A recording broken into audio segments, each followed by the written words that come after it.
बिस्मिल्लाहिर्रहमानिर्रहीम, अस्सलाम वालेकुम स्टूडेंट्स। आज एक और क्वेश्चन जो पोटेंशली सीएसएस के इस साल के पेपर में आ सकता है वो है यूक्रेन के क्राइसिस के मुतालिक कि what could be the impact of Ukrainian crisis on global power dynamics. Ukraine के क्राइसिस से पहले आप एक चीज़ याद रखें कि इंटरनेशनल कम्युनिटी जिसमें अमेरिका और यूरोपियन कंट्रीज जो कि सारा वेस्ट कहलाता है, उसका ज़्यादा फोकस एशिया के ऊपर था, यानी इसको एशिया पिवट पॉलिसी भी बोलते हैं। अमेरिका वाज ट्राइंग टू थॉट China's rise in Asia Pacific. Indian Ocean और पैसिफिक ओशन में जहाँ पर एशिया मौजूद है, यहाँ चाइना के वो रास्ते बनते हैं जो वो ट्रेड के लिए इस्तेमाल करता है। और अमेरिका की कोशिश थी या वेस्ट की भी कोशिश थी कि दो मेजर अलाइंसेस बना के क्वाड और ऑकस, क्वाड जिसमें 4 पावर्स थी, अमेरिका, इंडिया, ऑस्ट्रेलिया और जापान, और वो चाइना के राइज को रोकने की कोशिश कर रहे थे, और दूसरा ऑकस जिसमें ऑस्ट्रेलिया, यूके और यूएस हैं, और ये भी चाइना के खिलाफ एक इत्तेहाद था। ये सारा फोकस सेंट्रल एशिया से तब्दील होकर एशिया की तरफ आ गया था, और वो भी चाइना की राइज की वजह से, जिसको अक्सर औकात एनालिस्ट्स थ्यूसिडाइड्स ट्रैप भी बोलते हैं। थ्यूसिडाइड्स ट्रैप में आपको बता दूं क्या होता है। जब एक पावर एग्जिस्टिंग सुपर पावर हो और उसके मुकाबले में एक दूसरी पावर राइज कर रही हो, तो एग्जिस्टिंग सुपर पावर हमेशा उसके राइज को रोकने की कोशिश करती है, और इससे ऐसे कॉन्फ्लिक्ट होता है। कॉन्फ्लिक्ट जो है इनएविटेबल है। अब ये जो फोकस है ये डाइवर्ट हो गया है, यानी कि जो वेस्ट का सिक्योरिटी परसेप्शन है इट हैज नाउ चेंज्ड। वो यूक्रेनियन क्राइसिस के साथ अब रीशेप हुआ है, क्योंकि वेस्ट को अब शायद अपना फोकस एशिया पैसिफिक से हटाकर यूरो अटलांटिक पर करना पड़े, और यूरो अटलांटिक वही एरिया है जहां पर कोर इंटरेस्ट वेस्ट के मौजूद हैं। तो एक तरह से ग्लोबल पावर डायनामिक्स में एक नई शिफ्ट ये है कि सबसे पहले वेस्ट की सिक्योरिटी वेस्ट के नेबरहुड में, और उसके बाद फिर एशिया पैसिफिक में जहां पर चाइना राइज कर रहा है। तो इससे काफ़ी हद तक हमें यह समझने में मदद मिलेगी कि दो मेजर जो एरियाज हैं और एरियाज ऑफ कंसर्न है वेस्ट के लिए, एक यूरो अटलांटिक और दूसरा एशिया पैसिफिक या फिर इंडो पैसिफिक, ये दोनों आपस में कैसे डिपेंडेंट हैं। अगर आप एक में रप्चर होता है तो फिर दूसरे पे फोकस नहीं कर पाएंगे। तो रशिया के अटैक के बाद यूरोप को एक वो बफर जोन टूटता हुआ नजर आ रहा है जो कि यूक्रेन और ईस्टर्न यूरोपियन कंट्रीज उनके और रशिया के दरमियान बना रहा था।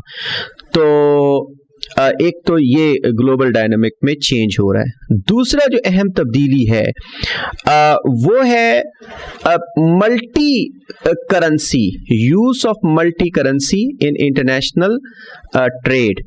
जैसे रशिया ने डॉलर को लेने से इनकार कर दिया है, जब उसने अपना तेल बेचना है वो रबल में भी बेच सकता है या फिर दूसरी करेंसी में बेच सकता है। इसका मतलब है कि मल्टी करेंसी या multiple currencies can replace in future, not now perhaps but in future dollar. और डॉलर के बारे में रशिया अक्सर ये कह चुका है कि dollar has become leech to international economy. वो खून को चूस के डॉलर पूरी दुनिया की इकोनॉमी को वो अपनी तिजोरियां भर रहा है वेस्ट की, जिसकी वजह से डॉलर के खिलाफ एक रिएक्शन आ रहा है रशिया की तरफ से, चाइना की तरफ से, छोटे छोटे ममालिक की तरफ इससे भी रिएक्शन है। वो बहुत तंग है, अक्सर का डॉलर उनके पास नहीं होता, उनका एक्सचेंज रेट नीचे आ जाता है, जिसकी वजह से उनको डॉलर को खरीदना पड़ता है इंटरनेशनल मार्केट से। और इसका सीधा साधा मतलब है कि पैसा कौन कमा रहा है? अमेरिका कमा रहा है। तो मल्टी करेंसी का ये जो रवाज चल पड़ा है, ये हो सकता है कि आगे जाकर एक बहुत बड़ा पेंडोरास बॉक्स खोल दे और एक पावर डायनामिक को तब्दील करके रख दे, जिसमें जियो इकोनॉमिक्स भी शामिल है। उसके बाद हम देखते हैं कि जो कोल्ड वॉर का जो कॉन्सेप्ट था, जो 1990 से पहले, जिसमें ईस्ट और वेस्ट दो ब्लॉक से, ईस्टर्न ब्लॉक जो कम्युनिस्ट ब्लॉक कहते हैं, जो रशिया लीड कर रहा था, और वेस्टर्न ब्लॉक जो कि कैपिटलिस्ट ब्लॉक था। ये दोनों जो ईस्ट और वेस्ट कॉन्फ्लिक्ट शायद फिर से इमर्ज हो रहा है। चाइना और रशिया एक साइड पर ईस्ट में खड़े हैं और western block along with Canada and US से दूसरी तरफ खड़े हैं, और ये वेस्ट ईस्ट जो न्यू कोल्ड वॉर है ये शायद इमर्ज हो। और ये अब सबको पता चल गया है कि चाइना और रशिया एक ही पेज के ऊपर हैं so far as counter influencing the western influence, most importantly US policies in Asia Pacific and Euro Atlantic regions. तो ये कुछ चीजें हैं जिससे ग्लोबल डायनामिक तब्दील हो रहा है। एक और भी चीज इकोनॉमिक हवाले से, जो कि वेस्टर्न स्टाइल जो ग्लोबलाइजेशन है, इसने एक और क्राइसिस पैदा कर दिया पूरी दुनिया में, फूड क्राइसिस और फ्यूल क्राइसिस।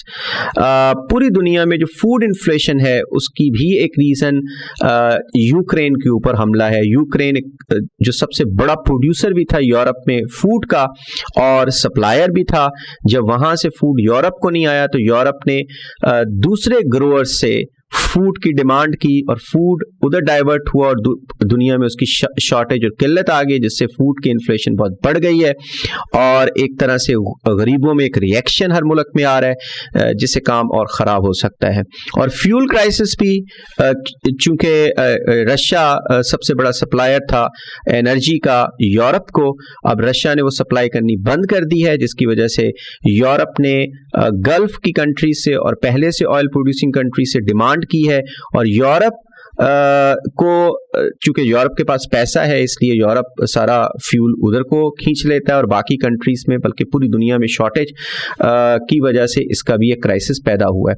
तो ये कहा जा रहा है कि जो ग्लोबलाइजेशन, जो वेस्टर्न लेड ग्लोबलाइजेशन है, it has created many wars for the poor countries whenever there is some crisis, most importantly the like of Ukrainian crisis, there is always the chances of disruption of food supply and fuel supply, and different types of disruptions in supply chain would create problems for the poor people. Thank you very much.